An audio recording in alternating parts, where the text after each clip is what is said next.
उदाहरण है कि 2 दिन पहले मेरे 3 ठिकानों पर, मेरे गोड्डा आवास में, मेरे रांची आवास में, मेरे पैतृक आवास में जहां मेरी बूढ़ी मां रहती है, 3 ठिकाने पर आईटी का छापा पड़ा। हाथ कुछ नहीं लगा, जो सच था सामने आ गया। रांची के आवास में हमसे 16,400 रुपया उन्हें नगद बरामद हुआ। मेरे गाड़ी के कागजात थे, मेरे ड्राइवर से 10,000 रुपया बरामद हुआ। मेरे यहाँ आवास से 2 लाख रुपया उन्हें बरामद हुआ। और इतना तो हो ही सकता है, कोई बड़ी चीज है नहीं। हम खुद, हमारी जो आमदनी है, हमारी पत्नी की जो आमदनी है, हमारे बेटे की जो आमदनी है, हमारी माँ की जो आमदनी है, ये 2 लाख राशि छोटी सी राशि है। यानी कुछ नहीं मिला, जबरदस्ती आईटी का छापा मेरे घर में गया तो हमें लगता है कि उन्हें 10 रुपया भी हासिल नहीं हुआ।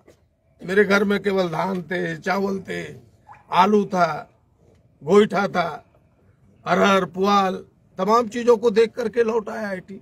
आईटी भी सर पटक रहा था कि आखिर छापा क्यों पड़ा, इसके क्या कारण है। तो मैं इतना ही कहूंगा कि सारा चीज बस इन्हीं कारणों से होता है कि हम विरोध में बोलते हैं, हम जनता का मुखर होकर अपनी बात करते हैं। हम यूपीए गठबंधन के मजबूत स्तंभ है, लेकिन इनके गिदर भभकियों से, इनके इन हुड़कियों से हम डरने वाले लोग नहीं है।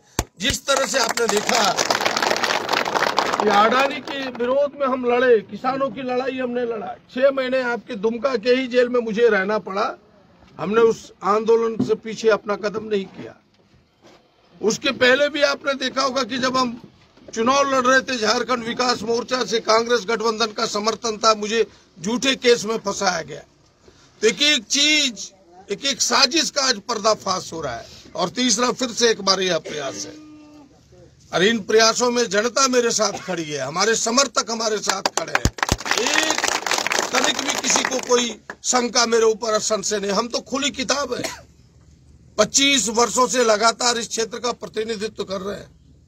लोग मुझे जानते हैं कि हम में क्या है, हमारे अंदर क्या है, बाहर क्या है।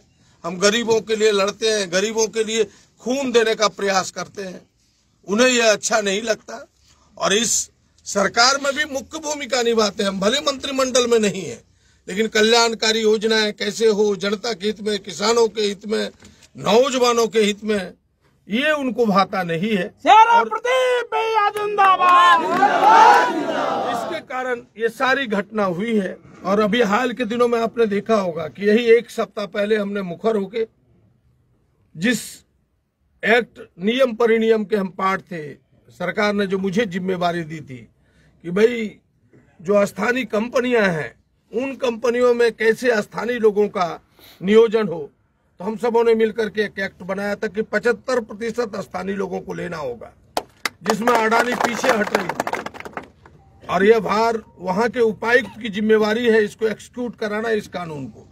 हमने देखा कि गोड्डा में बीसीसीएल है, एसीसीएल है, गोड्डा में अडानी पावर प्लांट है। ये सारी कंपनियां बाहर के लोगों को 90% को बैकडोर से घुसा रहा है। हमने इसका जोरदार विरोध किया।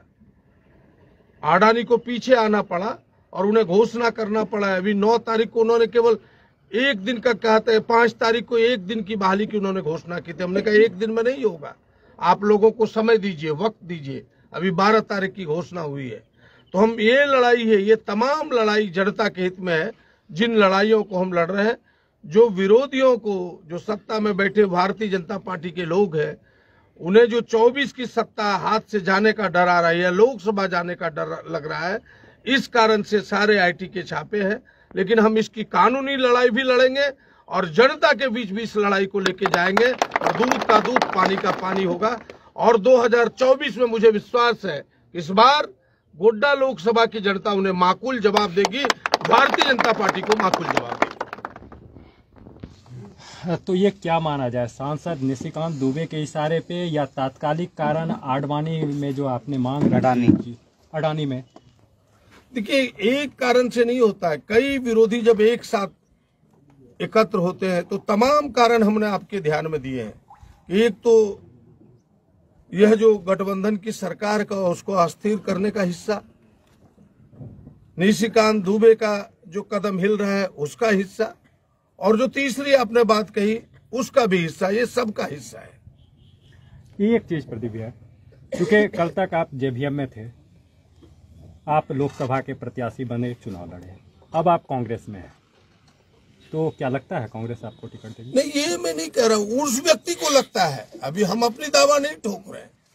उस व्यक्ति को लगता है कि यह व्यक्ति अगर बैक हो गया तो मेरे उनके ध्यान में है, क्योंकि हम पिछले 2 चुनाव से उन्हें शिक्षक दे रहे हैं, पिछले 2 चुनाव से मजबूती से इस क्षेत्र को पकड़े, तो उन्हें ऐसा लगता है।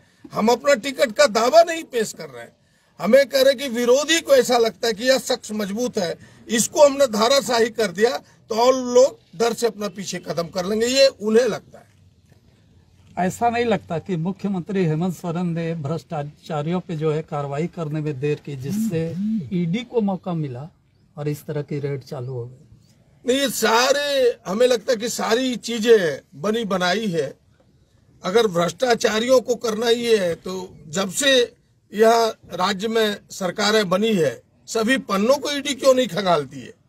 पिछली सरकारों को पन्नों को क्यों नहीं खंगालती है कि हाथी उड़ गया जहां पक्षी नहीं उड़ सकता था? कौड़ी के भाव में जमीन दी गई करोड़ों का, वहां क्यों नहीं ईडी की नजर पड़ती है? करोड़ों घोटाले पिछले पड़े हुए, वहां नजर क्यों नहीं पड़ती है? यह तो तय है, इन बातों से यह प्रमाणित है कि उनकी नजर इस सरकार को अपदस्थ करने में है, इसलिए हेमंत जी के पीछे यह पूरी ताकत लगी हुई है।